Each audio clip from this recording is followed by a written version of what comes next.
Assalamualaikum warahmatullahi wabarakatuh. Alhamdulillahi rabbil alamin. Wassalatu wassalamu ala asrafil anbiya'i wal mursalin wa ala alihi wa sahbihi ajma'in.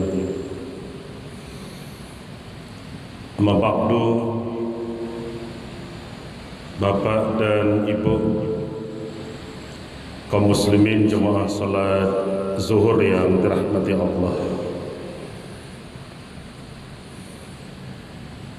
Hari ke-15 kita berada pada bulan Syawal pada tahun ini. Wajar kalau kita muhasabah, menghitung-hitung diri, karena memang kejadian alam di sekitar kita pun semestinya kita jadikan bahan pelajaran. Inna fi khalqis samawati wal ard wa ikhtilafil laili wan nahar la ayatil liulil albab. Sesungguhnya dalam penciptaan langit dan bumi dan silih bergantinya siang dengan malam ada tanda-tanda kekuasaan Allah bagi orang-orang yang menggunakan akalnya. Kita tadi malam, negeri kita diliputi oleh gerhana bulan. Gerhana sudah terjadi sejak dahulu kala. Bahkan ketika Rasulullah masih hidup, gerhana juga pernah terjadi di kota Madinah. Gerhana matahari. Cuaca yang semula terang, cerah, berubah menjadi gelap gulita. Padahal siang hari penduduk kota Madinah panik. Kenapa matahari belum tenggelam, tahu-tahu kegelapan sudah datang. Ketika itu ada perintah Rasul untuk kumpul ke masjid, untuk berkumpul ke masjid, untuk bersama-sama seluruhnya hadir ke masjid. Di masjid Rasulullah melakukan sholat gerhana matahari bersama seluruh para sahabat. Setelah beliau sholat yang ayatnya cukup panjang, beliau naik mimbar untuk khutbah. Apa isi dari khutbah Rasul ketika itu? Ini yang mau kita hitung-hitung pada siang hari ini untuk muhasabah kita. Pertama, yang disuruh oleh Rasulullah ketika gerhana datang, fenomena alam terjadi, memperbanyak beristighfar. Jadi bukan merekamnya, bukan mengabadikannya dengan handphone, bukan menguploadnya, tapi justru memperbanyak istighfar. Kita dalam hidup kita, jaminan keselamatan itu hanya dua saja, dan satu sudah berakhir masa berlakunya.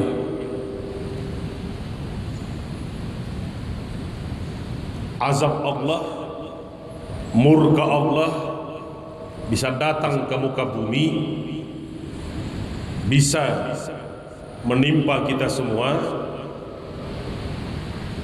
Tapi hanya dua jaminan keselamatan kita.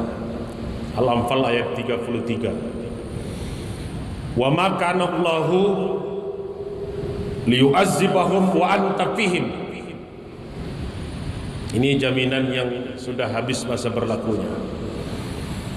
Allah tidak akan turunkan azab, tidak akan berikan bencana, tidak akan datangkan malapetaka, tidak akan buat kemurkaan selama engkau Muhammad masih hidup dan ada di tengah-tengah umatmu.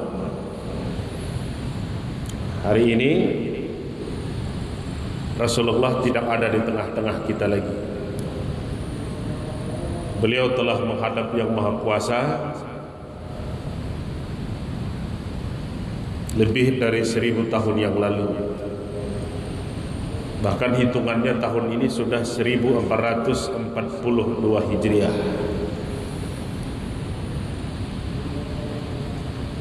Sedangkan di kota Madinah beliau hanya 10 tahun ketika dihitung dari mulai hijrah itu. Maka bagaimanapun dulu Abu Jahal, Abu Lahab, Abu Sufyan, Abu Umayyah,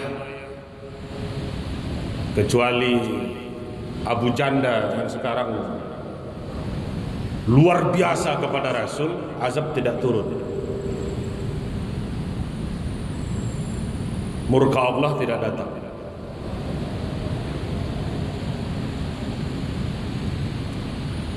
Penuh kepala Rasulullah dengan kotoran onta, diludahi berturut-turut, dilempar dengan batu, diteriaki maling, tanggal giginya ketika perang Uhud, berdarah mukanya waktu di medan perang, azab tidak turun. Wa ma kana Allahu liyu'azzibahum wa anta fihim. Ini sudah berakhir.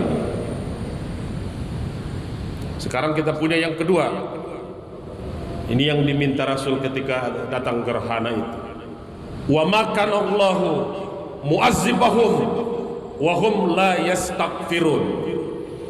Allah tidak akan turunkan bencana, Allah tidak akan datangkan malapetaka, tidak akan buat kemurkaan selama di antara kamu masih banyak yang mengucapkan istighfar. Mohon ampun kepada Allah. Kalau jumlah yang beristighfar kalah dengan jumlah yang berbuat maksiat, tamat kita.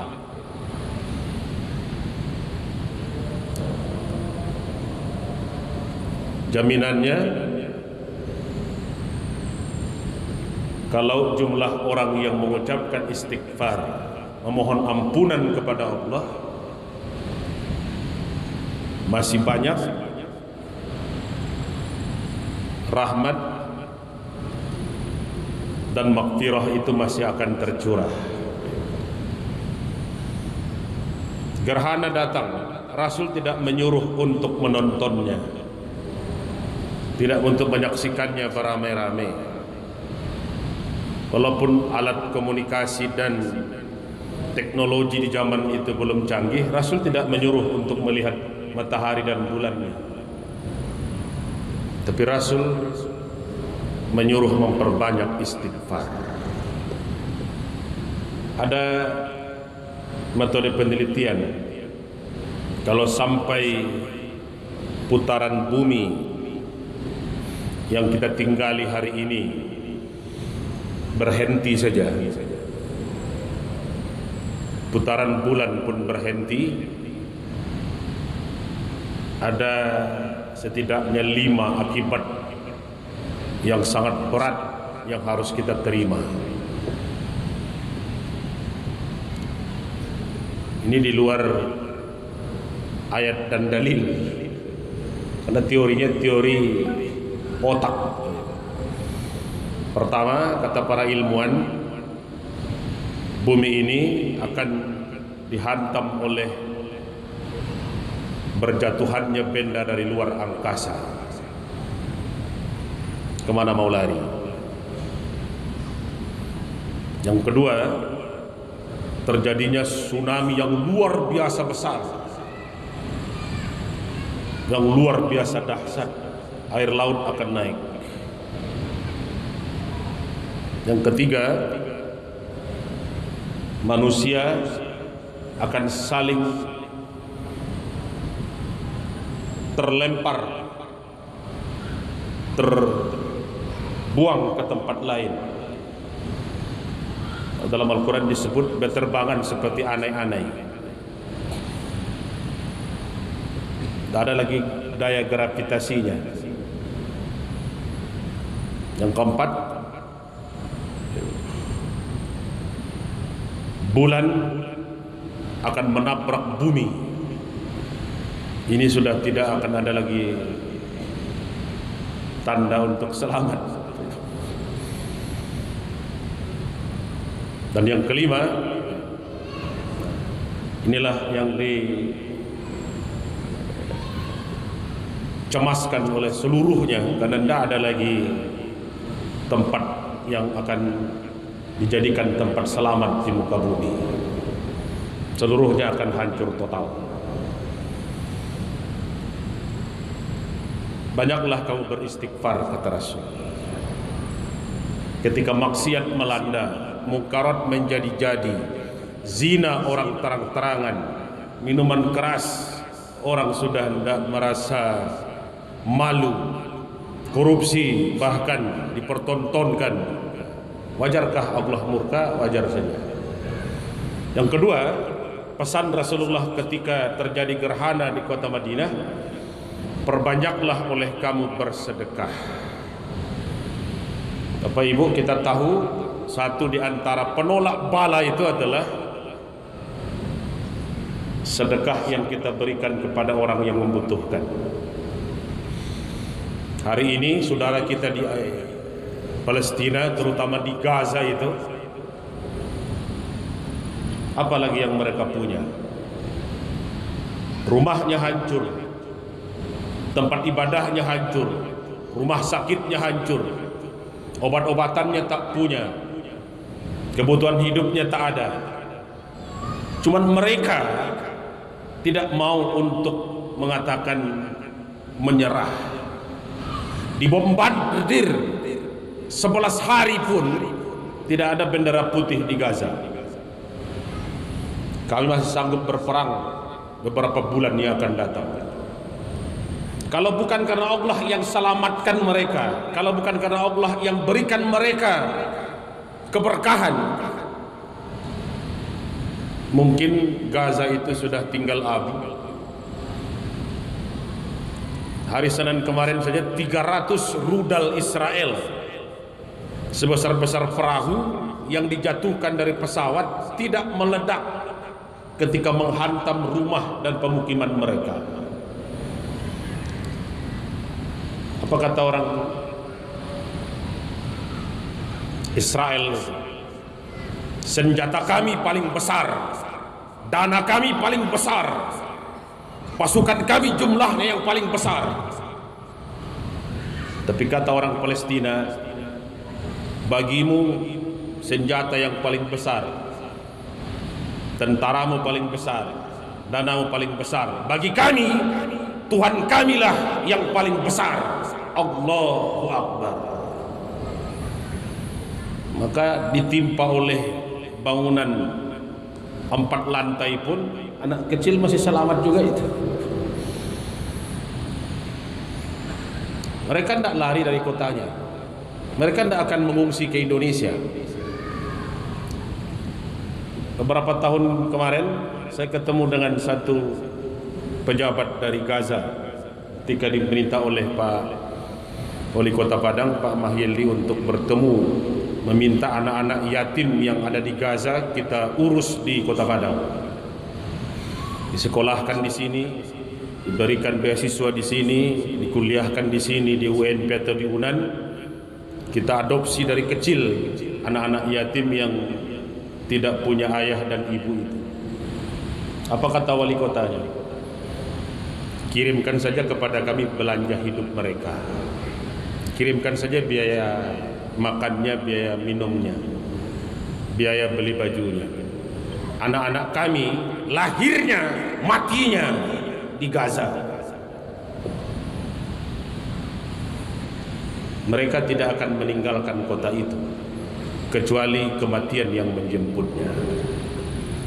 Makanya satu di antara syarat menjadi tentara Brigade Al-Qassam itu harus hafal Quran 30 juz, baru boleh jadi tentara, agar tidak jadi pengkhianat. Jangan mentang-mentang tentara jual ayat dia. Hafal Quran 30 juz baru bisa jadi tentara. Akhirnya mental yang tangguh, imannya kokoh, akidahnya benar. Tidak mentang-mentang sudah jadi tentara lalu bilang terima sajalah, yang penting bagian kita dapat. Israel, Palestina bukan urusan kita ya kita sajalah, kita yang urus. Tahu saya bagaimana model orang seperti itu. Kaum muslimin, waktunya kita berbagi, waktunya kita untuk peduli. Allah menjanjikan kepada kita dalam hadis qudsi, irhamu ahlal ardi yarhamkum man fis sama. Sayangi yang di muka bumi, tolong yang di muka bumi, barulah yang di langit akan menolong. Selama kita tidak akan ada perhatian kepada sesama, jangan berharap Tuhan akan memperhatikan kita. Baca maaf. Assalamualaikum warahmatullahi wabarakatuh.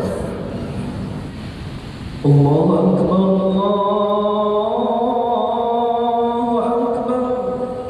Asyhadu an la ilaha illallah. Asyhadu anna Muhammadar Rasulullah. Hayya 'alas salati, hayya 'alal falah. قد قامت الصلاة قد قامت الصلاة. الله أكبر